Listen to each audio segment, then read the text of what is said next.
नमस्कार विद्यार्थी मित्रों, आज આપણે ધોરણ 12 ની અંદર આપણો પહેલો જે વિભાગ છે એ પહેલા વિભાગના બે પાઠ આપણે આગળ ક્લિયર કર્યા છે। એના પછીનો ત્રીજો પાઠ એટલે આંતર વિભાગીય કર્મચારી વિષયક પત્ર વ્યવહાર, એની અંદર એક પ્રાસ્તાવિકના ભાગરૂપે આપણે એકતા શીખી લીધા। હવે એનાથી આગળ ત્રીજા પ્રકરણમાં આંતર વિભાગીય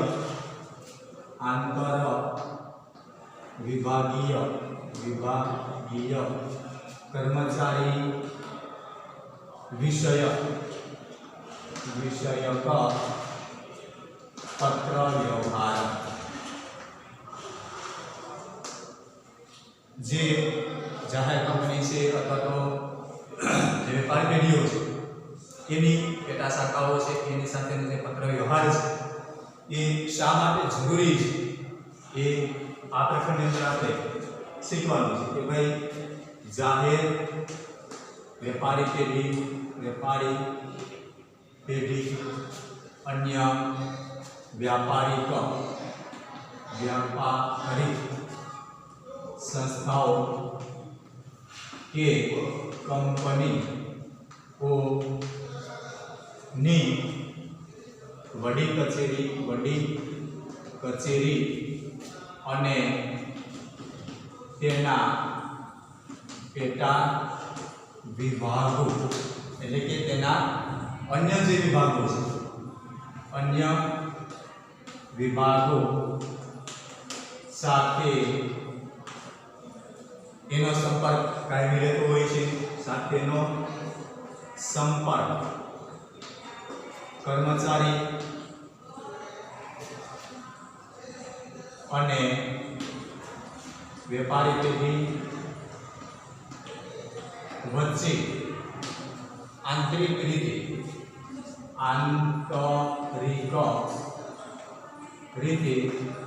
थतो पत्र व्यवहार शा माटे जरूरी छे? शा माटे जरूरी तो के वधारे असरकारकताना कारणे ओछो खर्च अने वधारे असर करे छे એટલા માટે બીજા જે ઉપકરણો છે જે બીજા માધ્યમો છે એના કરતા આ માધ્યમ એ સશક્ત છે અને એના કારણે બીજા બધા જે માધ્યમો છે ટેલિફોન છે ઇલેક્ટ્રોનિક સાધનો છે એ બધા જ માધ્યમો કરતા સશક્ત માધ્યમ તરીકે પત્ર જે છે એ પત્ર વ્યવહાર વધારે અસરકારક હોય છે, જેને ફાઇલ કરી શકાય, એને લાંબા ગાળા સુધી સાચવી શકાય અને ભવિષ્યમાં એનો ઉપયોગ પણ થઈ શકે। આ બધા એના મુખ્ય હેતુઓ છે અને એટલા માટે આ પત્ર વ્યવહાર બીજા બધા માધ્યમો કરતાં વધારે અસરકારક છે। જવાબ પ્રશ્ન પૂછાય તો પણ આપણે એના જવાબમાં લખી શકીએ કે ભાઈ ઇલેક્ટ્રોનિક ઉપકરણો છે, એના માધ્યમો છે, એના સાધનો છે, એના કરતાં પત્ર વ્યવહાર શા માટે વધારે જરૂરી છે? તો એનો જવાબ એ છે કે એ ઓછો ખર્ચ અને વધારે અસરકારકતા વધારે એટલું જ નહીં, જે રજૂઆત મૌખિક રીતે ન થઈ શકતી હોય તો પત્ર દ્વારા આપણે રજૂઆત કરી શકીએ, અસરકારકતા વધારી શકાય, એને ફાઇલ કરી અને લાંબા ગાળા સુધી સાચવી શકાય છે, ભવિષ્યમાં દસ્તાવેજી પુરાવા તરીકે પણ એ ઉપયોગ કરી શકાય છે। આ બધા એના ફાયદાઓ છે અને એટલા માટે અન્ય ઉપકરણો કે સાધનો કરતાં પત્ર દ્વારા જે સંદેશાની આપલે થાય છે તે વધારે મહત્વ ધરાવે છે। એટલા માટે અન્ય માધ્યમો કરતાં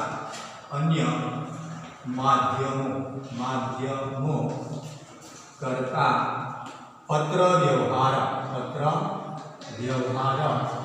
વધુ મહત્વ ધરાવે છે, જે બીજા માધ્યમો કરતાં સશક્ત છે। આ બધા જ અર્થ આપણે એના જવાબમાં લખી શકીએ। એના પછીનો આપણો મુદ્દો છે નોટિસનો અર્થ અથવા નોટિસના જે હેતુઓ છે તે વ્યાપારિક રીતે સંસ્થામાં કાયદાકીય રીતે બંધારણીય અથવા કાર્યાલયની માળખાગત બાબતો અને તેમાં થતા ફેરફાર થતા તેના અમલીકરણ અંગે કાર્યાલયના કર્મચારીઓને જાણ કરવા લખાતો પત્ર. એના પછીનો જો કદાચ પરીક્ષામાં પૂછાય કે નોટિસનો અર્થ અથવા તો સમજો આપણે પત્રમાં શું પેજ નોટિસ લખવામાં આવે છે જે વેપારી પેઢી છે સંસ્થા છે એના માળખાકીય કાયદાકીય બાબતોની અંદર જ્યારે ફેરફાર કરવામાં આવે તો શું ફેરફાર કર્યો છે એની જાણ કરતું જે લેટર લખવામાં આવે એના કર્મચારીઓને તે નોટિસના સ્વરૂપમાં આપવામાં આવે છે. વ્યાપારી પેઢી કે સંસ્થામાં કાયદાકીય કે બંધારણીય કાર્યાલયની માળખાગત બાબતોમાં ફેરફાર થાય છે. જો એની અંદર કાયદાકીય રીતે કે માળખાકીય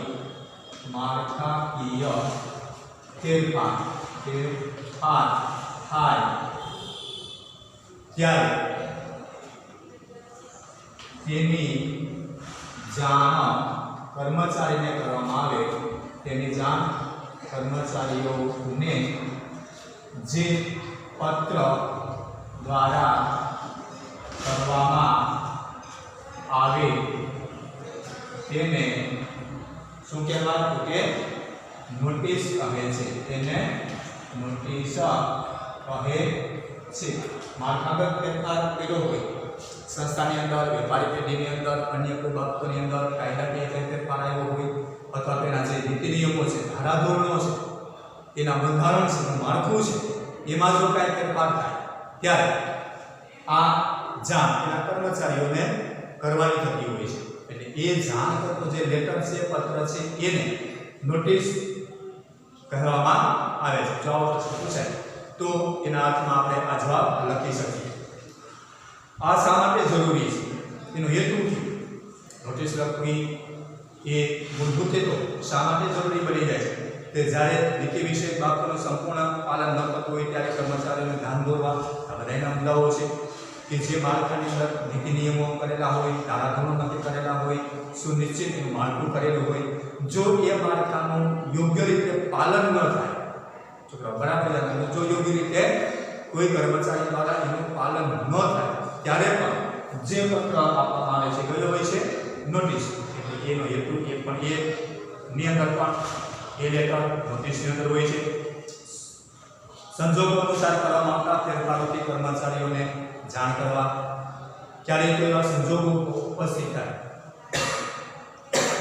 કોઈ એવી પરિસ્થિતિ નિર્માણ તો એવા સંજોગો કે એવી પરિસ્થિતિ નિર્માણ થાય ત્યારે એની જાણ કોઈ જાહેર પેઢી છે વેપારી પેઢી છે કંપનીઓ છે કોઈ સંસ્થા છે તો એ સંજોગોની જાણ કરતો લેટર પત્ર એ કર્મચારીને કરે છે. એ પણ નોટિસના સ્વરૂપમાં હોય છે. ત્યારે કર્મચારીને નિયત ક્રમાંકે ચોક્કસ કાર્ય પદ્ધતિ મુજબ કામ કરવાનો આદેશ આપવામાં આવે છે. એટલે કર્મચારીને જે તે બાબતે જાણ કરેલી હોય તો એમાં એ પદ્ધતિની અંદર જે માળખું ગોઠવેલું હોય એમાં કાંઈ ફેરફાર નીતિ વિષયક ફેરફાર થાય.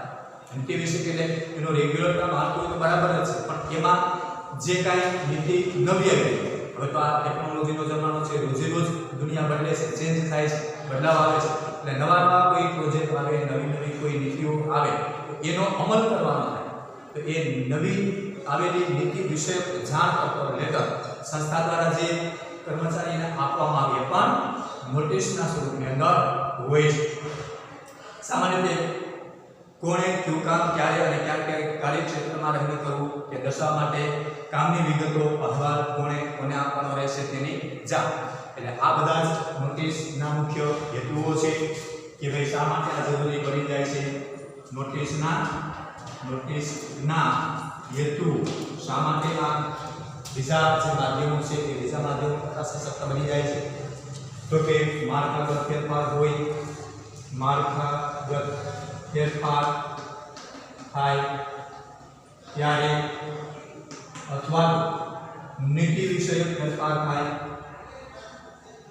નીતિ વિષયક ફેરફાર થાય ત્યારે પણ ફેરફાર થાય ત્યારે કર્મચારીના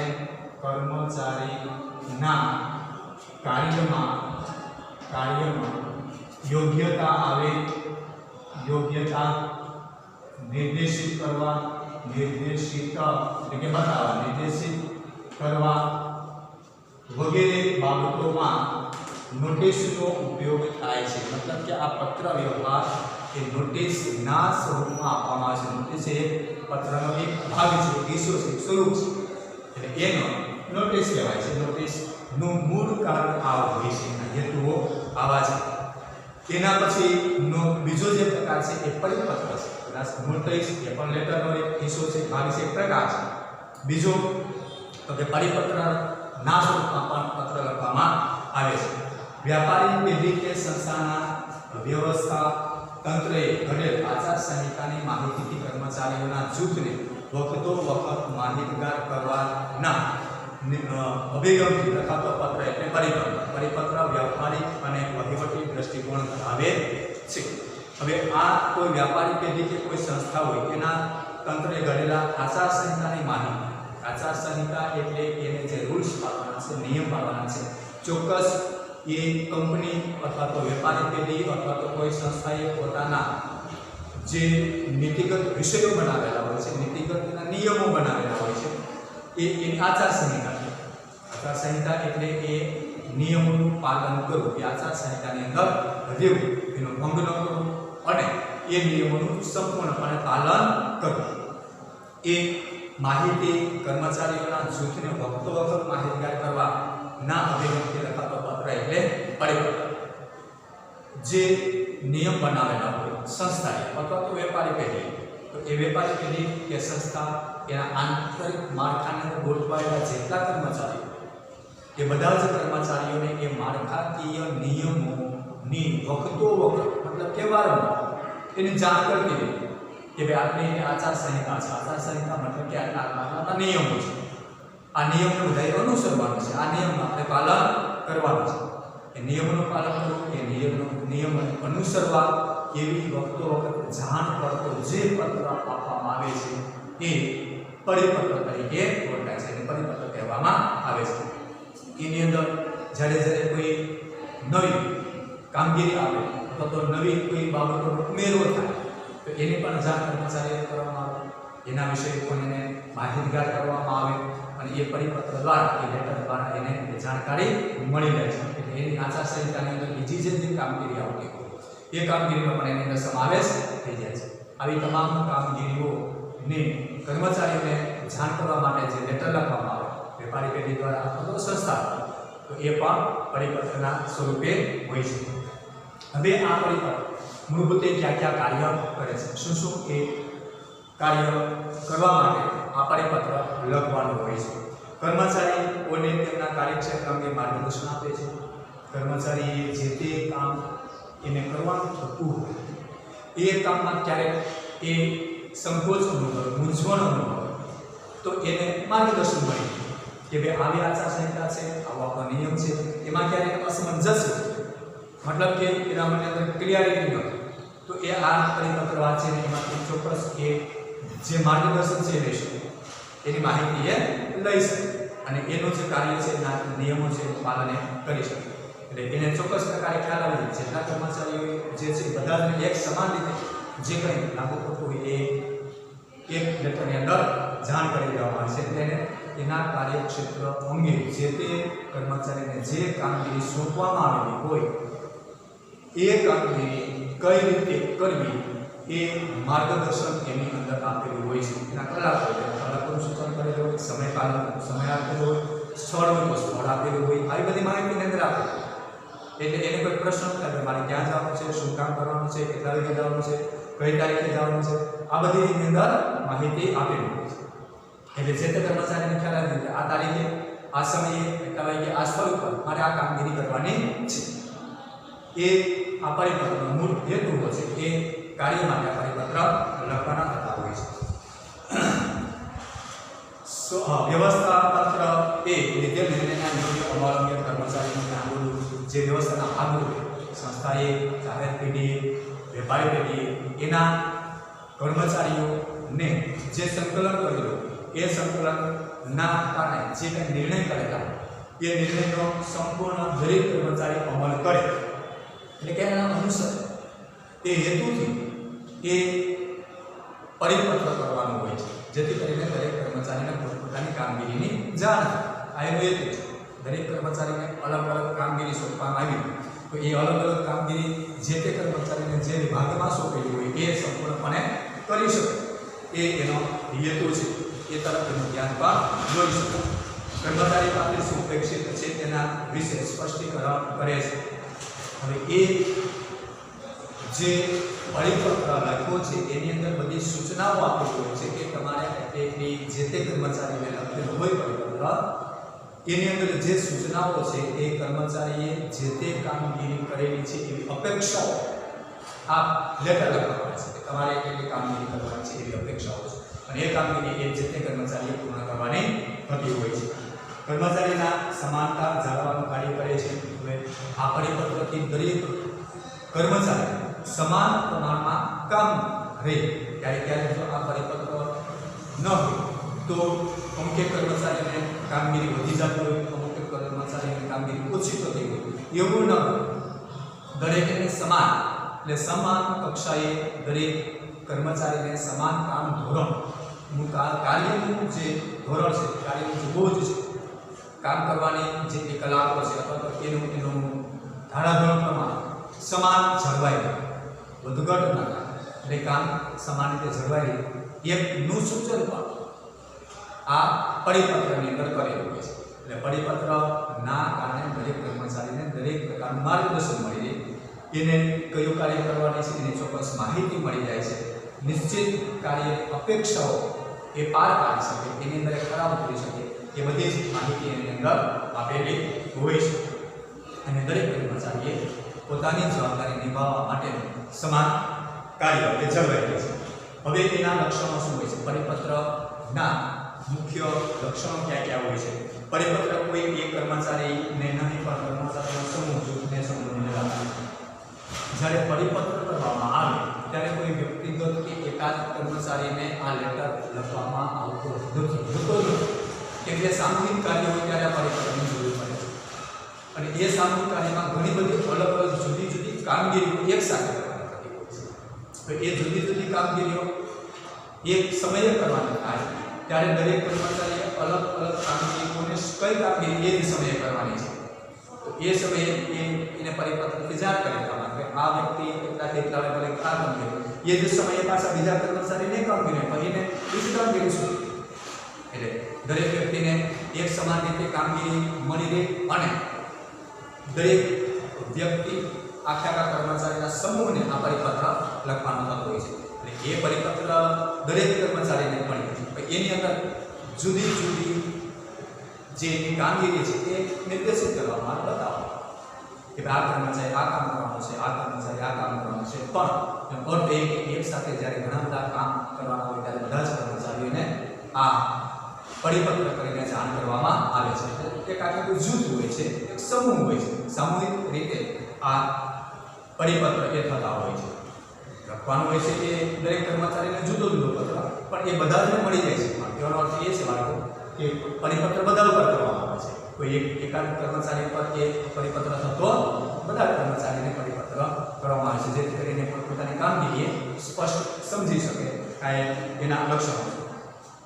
પરિપત્રમાં જણાવવામાં આવેલી બાબતો સમૂહના બધા જ સભ્યોને એક સમાન રીતે લાગુ પડે છે. બધાને સમાન રીતે લાગુ પડતું એ પરિપત્ર છે. બધા જ પરિપત્ર કરેલો સમાન કામગીરીને આપેલી હોય એ વાંચીને પોતાની કામગીરી પ્રમાણે એને ફરજ બજાવવાની થતી હોય છે. પરિપત્રનું સ્વરૂપ સામાન્ય રીતે અન્ય પત્ર જેવું હોય છે. આમ છતાં કેટલીક વાર તેમાં સંબોધન કે શુભેચ્છા દર્શક સમાપન દર્શાવવામાં આવતું નથી. આમ તો સામાન્ય લેટરની જેમ જ આ લેટર લખવામાં આવે, પરિપત્ર લખવામાં આવે, પરંતુ એની અંદર કોઈ કેટલીકમાં સંબોધન કે શુભેચ્છા દર્શક એવા કોઈ શબ્દો વાપરવામાં આવતા નથી. કેમ કે જનરલી રીતે બધાને આ પરિપત્ર કરવાનો હોય, જનરલ લાગુ પડતું હોય તો દરેકને એ કોઈ શુભેચ્છા આપતો સંદેશ અથવા વ્યક્તિની અંદર શુભેચ્છા પાઠવતા શબ્દો એમાં વાપરવામાં આવતા કેમ કે બધાને અલગ અલગ પરિપત્ર વ્યક્તિગત આપેલા હોય છે, એક સાથે બધાને કામગીરી કરવાની થતી હોય છે અને એ કામગીરીની ફરજના ભાગો સ્વરૂપે કરવાની હોય છે. એ જે કાર્ય કરે છે જે તે કર્મચારીઓ જે તે વેપાર પેઢીની અંદર જે તે વ્યવસાયની અંદર એની અંદર એના આંતરમાળખાની અંદર ગોઠવાયેલા હોય છે. જે વિભાગની અંદર જે ક્ષેત્રની અંદર ગોઠવાયેલા પ્રમાણે એના આંતરમાળખાની અંદર સંસ્થા છે એને પરિપત્ર કરીને બધાને એક સાથે જાણ કરે છે. એટલે એ પોતાની ફરજના ભાગરૂપે આ કાર્ય કરવાનું થતું હોવાથી કોઈ શુભેચ્છા દર્શક શબ્દોનો ઉપયોગ કરવામાં આવતો નથી. પરિપત્રમાં તારીખ અને સમય ખાસ મહત્વ ધરાવે છે. જે પરિપત્રનો લેટર લખે છે પરિપત્ર આની અંદર ખાસ તારીખ અને સમય એ મહત્વના છે. તારીખ અને સમય એ દર્શાવવામાં આવે કેમ કે આ વસ્તુ નિશ્ચિત સમયમાં નિશ્ચિત દિવસોની અંદર પૂર્ણ કરવાનું હોય છે. રોજે રોજ આ કાર્ય નથી કેમ કે પરિપત્ર ક્યારેક ક્યારેક એ જે પરિસ્થિતિઓ નિર્માણ થાય પરિસ્થિતિ સમય પૂરતું મર્યાદિત આ કાર્ય કરવાનું હોય છે. એટલે એની અંદર સમય અને તારીખનું ચુસ્તપણે પાલન કરવાનું હોય છે અને એ પરિપત્રની અંદર સ્પષ્ટ લખેલું હોય છે. એટલે પરિપત્ર દ્વારા આ મહત્વની એની બાબત એ હોય છે કે તારીખ અને સમય એ ખાસ મહત્વ ધરાવે છે. એ દિવસની અંદર એ તારીખોની અંદર એ કલાકોની અંદર એ સમયગાળાની અંદર જ એ કર્મચારીએ કામ કરવાનું થતું હોય છે. એટલે એને ખ્યાલ આવે કે સંસ્થામાં એ વેપારી પેઢીની અંદર આંતરમાળખાની ગોઠવાયેલા દરેક કર્મચારીને પોતપોતાના સમય દિવસ તારીખ સ્થળ આ બધું જ એના પરિપત્રની અંદર નિર્દેશિત કરેલું હોય લખેલું. એટલે દરેક કર્મચારીએ પોતાના કાર્યની સુનિશ્ચિત તારીખ અને સમયે એને પોતાનું કામ પૂર્ણ કરવાનું થતું હોય છે. શરૂ એ નિશ્ચિત સમયે જ કરવાનું થતું હોય છે અને પૂર્ણ નિશ્ચિત સમયે કરવાનું થતું હોય છે.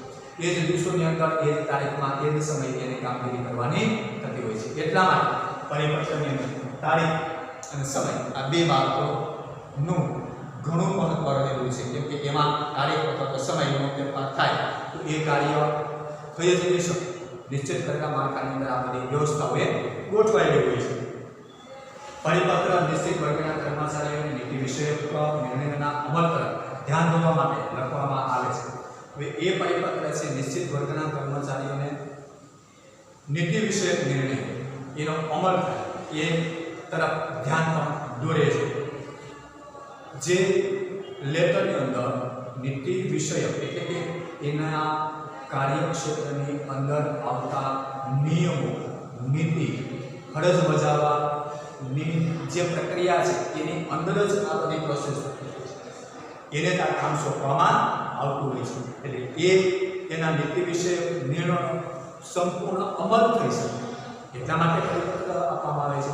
પરિપત્ર કર્યા પછી ખ્યાલ આવી જાય મળી જાય કે મારે આ કામગીરી કરવાની છે આ સમયે આ તારીખ એટલે એ નીતિ વિષયક અમલવાળી એને કરવાની થતી હોય છે. કર્મચારીએ એ પોતાનું કામ સંસ્થાએ આપેલું અથવા તો વેપારી પેઢીએ આપેલું એની જે બધી કચેરી છે અથવા તો એની પેટા વિભાગની સોંપેલી જે કામગીરી છે દરેક કર્મચારીએ સમાન રીતે પોતાના નીતિ વિષયક ફરજ દરમિયાન આ કામ પરિપત્રની અંદર સૂચિત કરેલા નિયમોને ધ્યાનમાં રાખીને કરવાનું થતું હોય છે.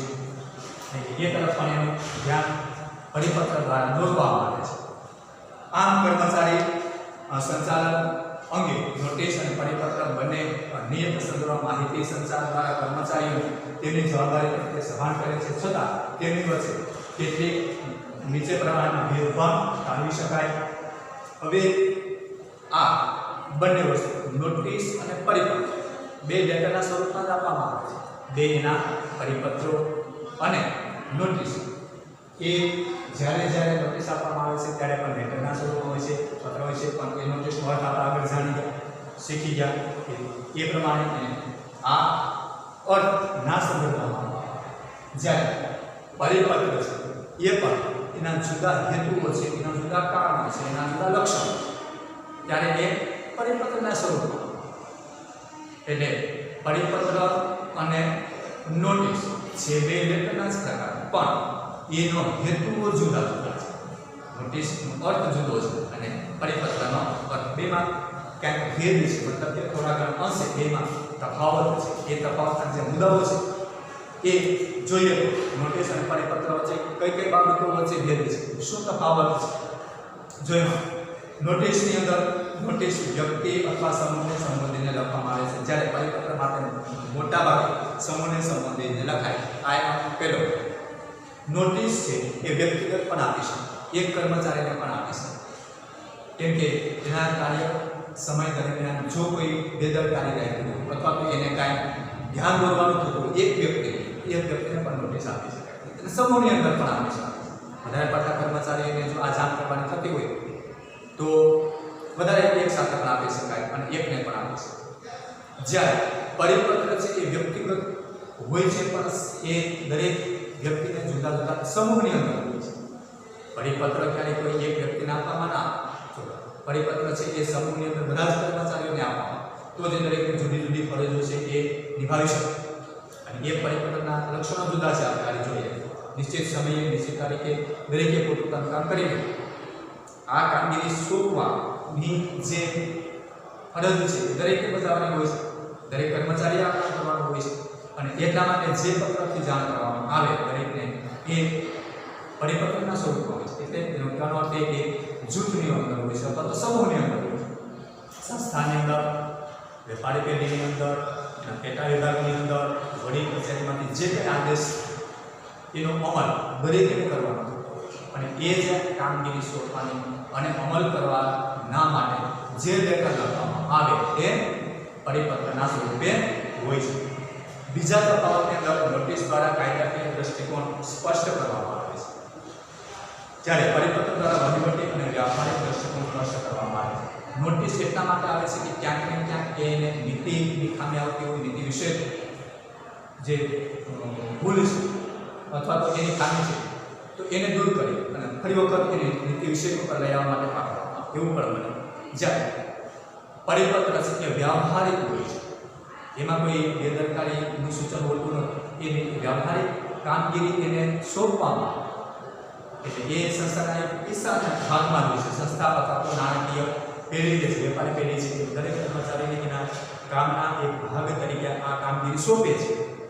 એની જે ફરજ છે એના ભાગ સ્વરૂપે એને આ કામગીરી સોંપે છે. એટલે એ પરિપત્ર બની જાય છે. નોટિસ છે એ કાયદાકીય હોય છે. કાયદાકીય એટલે જ્યારે અનુશાસનનું પાલન ન થતું હોય, નિયમનું પાલન ન થતું હોય, યોગ્ય સમયે એ કામગીરી ન થતી હોય અથવા કામગીરી સંપૂર્ણ ન થતી હોય, જે સમયે કરવાની થતી હોય એ સમયે ન થતું હોય ત્યારે નોટિસ. પણ જ્યારે પરિપત્ર છે એ વ્યવહારો હોય છે. વ્યવહારિક રીતે જે સંસ્થાએ બનાવેલા માળખાકીય એના નિયમો છે એને અંદર રહી અને દરેકે કામગીરી કરવાની થતી હોય છે. એટલે વ્યવહારિક રીતે એ પરિપત્ર કરવામાં આવે છે. આ બધા છે આપણે પૂર્ણ કરીએ છીએ. હોમવર્કની અંદર જે પેજ આપેલા હોય એ પેજ તમારે લખી લેવાના છે. આગળનો જે અધૂરો પાઠ છે આવતા તાસની અંદર આપણે શીખશું. આજનો તાસ આપણે પૂર્ણ કરીએ.